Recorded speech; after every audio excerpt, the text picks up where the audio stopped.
The Legend of Sleepy Hollow.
Do you believe in ghosts?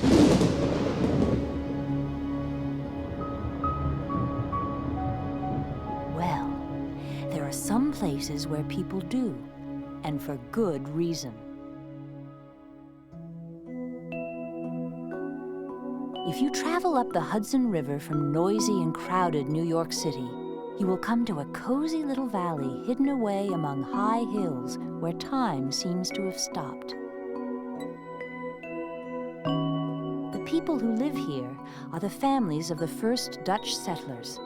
They like their old ways and see no reason to change or to leave their quiet farmland to travel to the big cities of the outside world. I've heard it said that long before the first white man came, an old Indian chief cast a magic spell on the land. Whether it is true or not, there certainly is an enchanted feeling that hangs over this region, and it's easy to believe that some very strange things can happen here. In fact, everything is so dreamlike in this little valley that it's known by the name of Sleepy Hollow. One day, a long time ago, a stranger came to Sleepy Hollow. He was so tall and so thin that you might have mistaken him for some scarecrow that had run away from its cornfield. His name was Ichabod Crane, and he had traveled all the way from Connecticut to be Sleepy Hollow's new schoolteacher.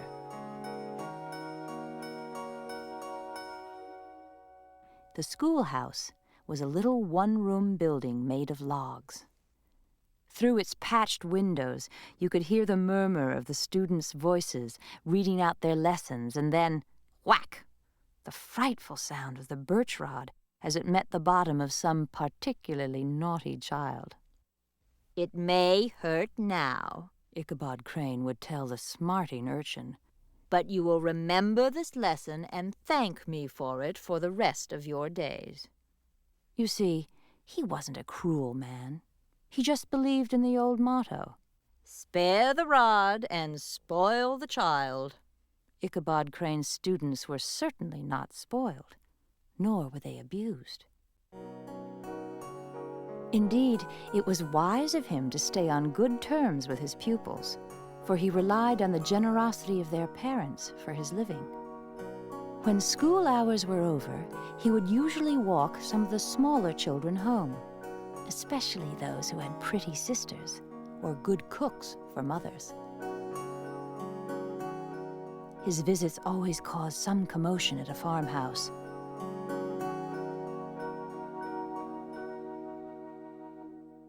"Set out the best plates and use the silver teapot," the mothers would instruct their daughters. "Master Crane is a learned gentleman-like person, and I am sure he has vastly superior tastes. Be sure to make extra cakes and sweetmeats, for I never saw a man who could eat as much as the schoolmaster." Ichabod was particularly happy in the company of the country girls. The more bashful country bumpkins would hang back sheepishly, secretly envying Ichabod's education and the elegant manners he displayed to the ladies.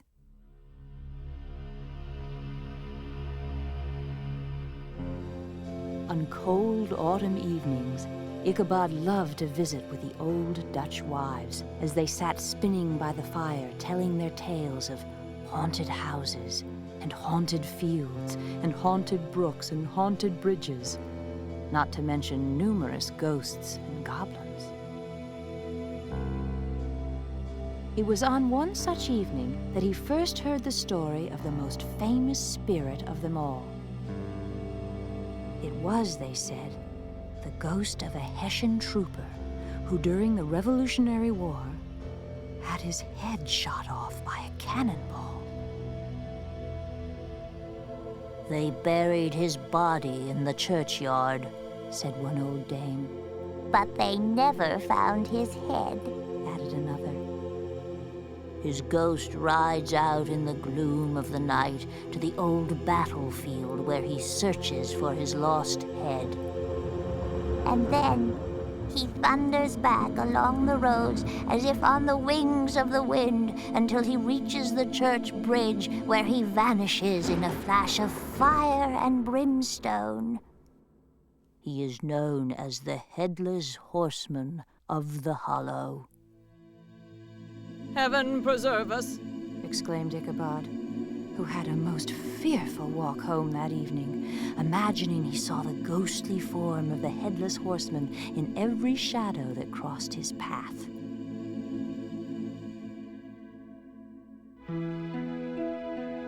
Be that as it may, the morning sun sent any ghost or goblin scampering back to its secret lair, and shone once again on the rich and friendly farmland of the Hollow. On this day, Ichabod found himself summoned to the largest and most prosperous of the Dutch homesteads. It was owned by one Baltus van Tassel. my greatest treasure, Boasted old Van Tassel, is not my full barn, nor my fields of rye, buckwheat, or Indian corn, nor my cattle, nor horses, nor pigs, nor fowls, nor even my house and all the goods therein. No, sir, my greatest treasure is my daughter and only child, Katrina. And there she was, Katrina Van Tassel, famed not only for her great beauty, but also for the fact that she stood to inherit all of the Van Tassel wealth. Master Crane, Father and I would have you give me lessons in the art of singing, Katrina informed the delighted Ichabod. He gazed around him in awestruck wonder. His mouth watered as his ever-hungry mind pictured all the bounty of the farm, cooked and ready for the dinner table. And then there was Katrina, rosy-cheeked as one of her father's peaches, the crowning jewel in this sumptuous setting. My peace of mind is at an end, thought Ichabod. I must somehow, by hook or by crook, win the hand of Katrina Van Tassel. Now, Ichabod Crane wasn't the only bachelor with his eye on Katrina. Oh, no. There was also Brom Bones. He was the local hero, famed for his great skill in horsemanship and feats of strength and daring. When any madcap prank took place, the neighbors always smiled, shook their heads, and said, "Brom Bones must be at the bottom of it."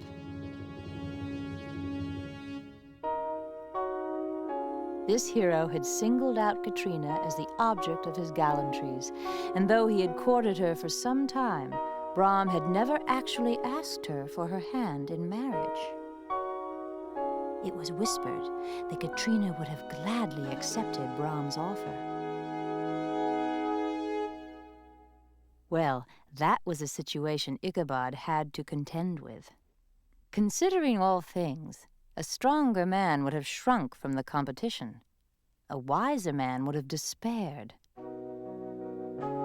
Ichabod made his advances in a quiet and subtle way. Using the excuse of giving singing lessons, he made frequent visits to the manor house. And so, while the busy Dame Van Tassel worked at her spinning wheel and the honest Balt sat smoking his evening pipe, Ichabod would pay court to Katrina.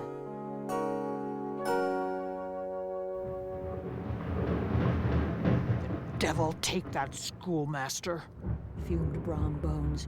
Every time I visit the Van Tassels, Ichabod Crane is there singing with Katrina.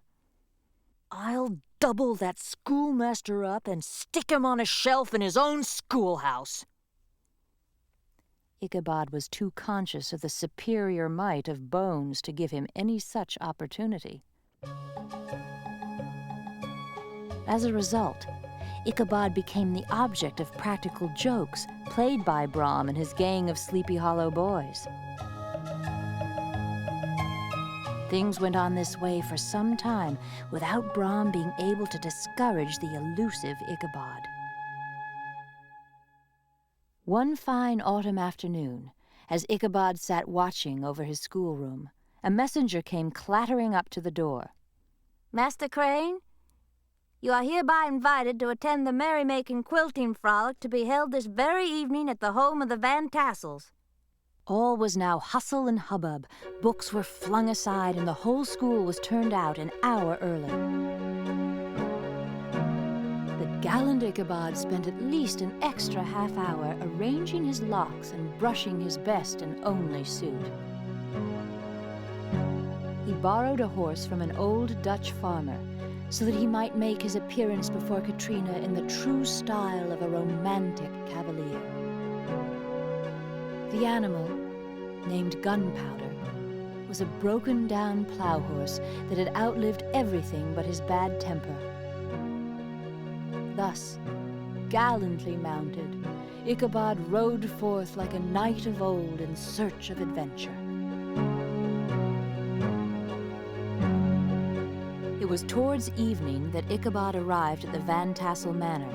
He found it thronged with the local people, all turned out in their best attire. Brom Bones was there, as usual the hero of the scene. He had come to the gathering on his favorite horse, Daredevil, a creature like himself, full of mettle and mischief. Oh, the world of charms that burst upon the ever-hungry Ichabod as he entered the Van Tassel's mansion. "Welcome, Master Crane," greeted Katrina. "I'm so pleased you could come. Won't you have something to eat? There are doughnuts and oilykoek and crullers, sweet cakes and shortcakes, ginger cakes and honey cakes, and there's apple pie, peach pie, and pumpkin pie.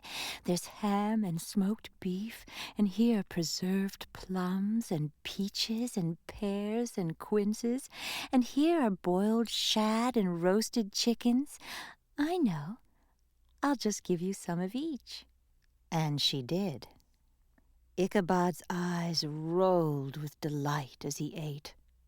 To think, soon I might be master of all this luxury and splendor.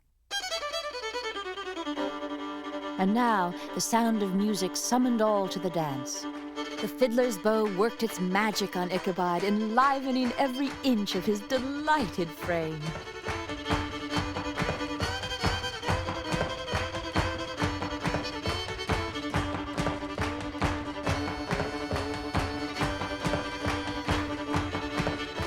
How could our flogger of urchins be anything but animated and joyous?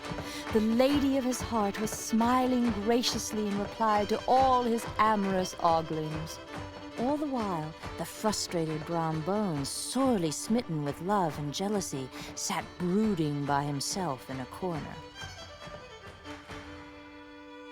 When the dancing was over, Ichabod joined a group of elders who sat out on the porch smoking their long clay pipes and telling their wild and wonderful legends.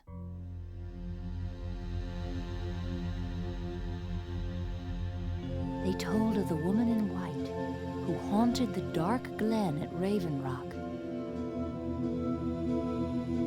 She was on her way home one night when a sudden snowstorm caught her out in the open. She took shelter in a cleft in the rock, but it did her no good. She froze to death before dawn. And to this day, you can still hear her bone-chilling shrieks on cold winter nights, just before a storm. The old folks all puffed on their pipes and nodded their heads in agreement. Now Brom Bones spoke up. A fearful thing happened to Hans Van Ripper last night. He was chased all along the church road by none other than the ghost of the Headless Horseman. Yes, and poor old Van Ripper was nearly carried off to hell by the goblin. He would have been too, but he reached the church bridge first, beating out the headless ghost, who all of a sudden vanished in a flash of fire. His listeners all shook their heads, muttering, "Lucky old Hans." The party now began to break up.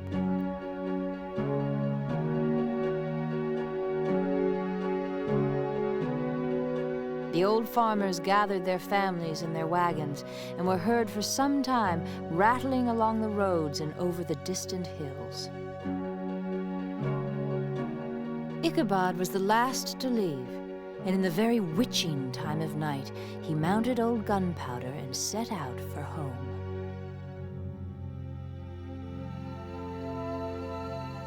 All the tales of ghosts and goblins that he had heard that evening now suddenly came back to him. The night grew darker and darker. The road now led into the very shadow of Raven Rock. As he approached this terrible spot, Ichabod cast frightened glances to the right and to the left for any sign of the ghostly woman in white. Suddenly, he heard a groan. His teeth chattered at the sound, But it was only one tree branch rubbing on another as they swayed in the breeze. He passed in safety, but new dangers lay ahead. A small brook crossed the road and ran into a dark hollow called Wiley's Swamp. A few rough logs served as a bridge over this stream. Ichabod attempted to dash quickly across the bridge, but old Gunpowder came to a short stop and refused to move. In the dark shadow of the grove, Ichabod saw something huge and misshapen. His heart began to thump as he demanded, "Who are you?" There was no reply. Once again he called out, "Who are you? Speak!" Ichabod's hair stood on end as the silence continued. The schoolmaster used both whip and heel on old Gunpowder, who finally started forward. But the shadowy figure was also in motion. Ichabod urged Gunpowder to a faster pace, but the stranger quickened his horse to equal it. As they came to the top of a hill, the dark figure could be seen clearly against the sky. The stranger was headless. Not only that, he carried his severed head in front of him on the saddle. Ichabod's terror rose to desperation. He showered kicks and blows on the terrified Gunpowder, who leapt into action, but the specter started full jump with him. Away they dashed, stones flying, sparks flashing at every bound. Over the road, plunging down, into the hollow they raced. Over logs, under branches, galloping side by side. Faster, faster, Ichabod urged. Gunpowder bolted ahead. Suddenly his saddle slipped from beneath him. It fell to earth, trampled under the thundering hooves of the demon horse. Ichabod clung desperately to the neck of old Gunpowder as he raced for his life. An opening in the trees ahead revealed the church bridge. If I can reach that bridge, I'm safe. Another kick in the ribs, and old Gunpowder sprang onto the bridge. He thundered over the planks. He reached the opposite side. Ichabod cast a look behind, hoping to see the ghostly horseman vanish in a flash of fire and brimstone. Instead, he saw the goblin rising in his stirrups, in the very act of hurling his head at him. Ichabod tried to dodge, but too late. It hit him with a tremendous crash!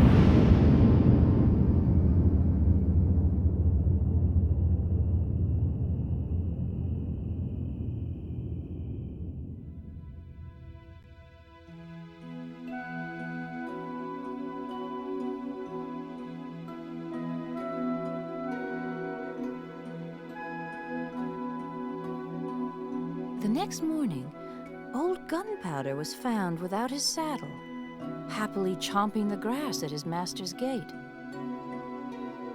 Ichabod did not make his appearance at breakfast. His students assembled at the schoolhouse, but no schoolmaster. In one part of the road leading to the church, the saddle was found trampled in the dirt. There were tracks of horses' hooves which led to the bridge where the hat of the unfortunate Ichabod was discovered, and close beside it, most curious, a shattered pumpkin. The brook was searched, but the body of the schoolmaster was never found.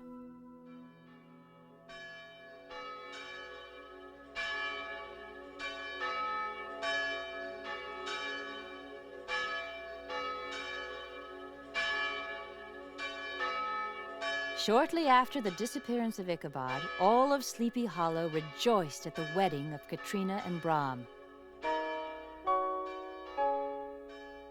Could it be, as some whispered, that Katrina's encouragement to the schoolmaster was merely a trick to get Brom to the altar?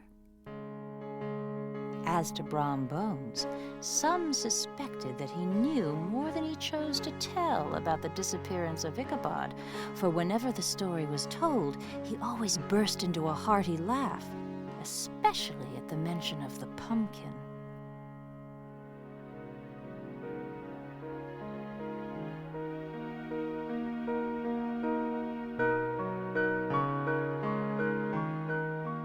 It is true that Hans Van Ripper, who had been down to New York on a visit several years after, brought home news that Master Crane was still alive and married to a plump and wealthy widow who just happened to own a prosperous tavern famed for its good food.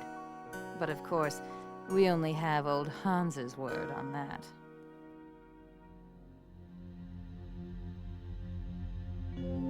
The old country wives, however, who are the best judges of these matters, maintain that Ichabod was spirited away by supernatural means.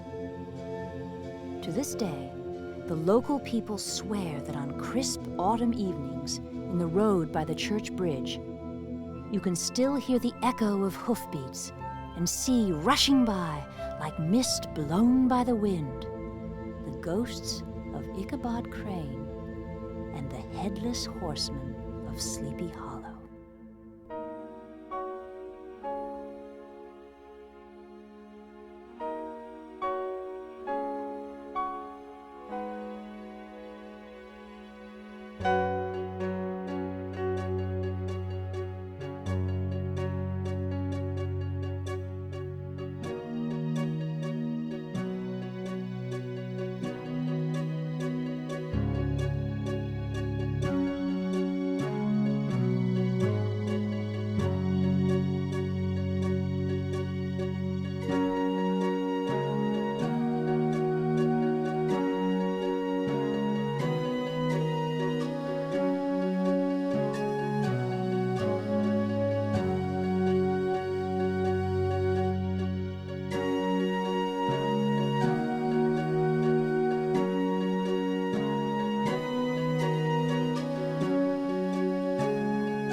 you believe in ghosts?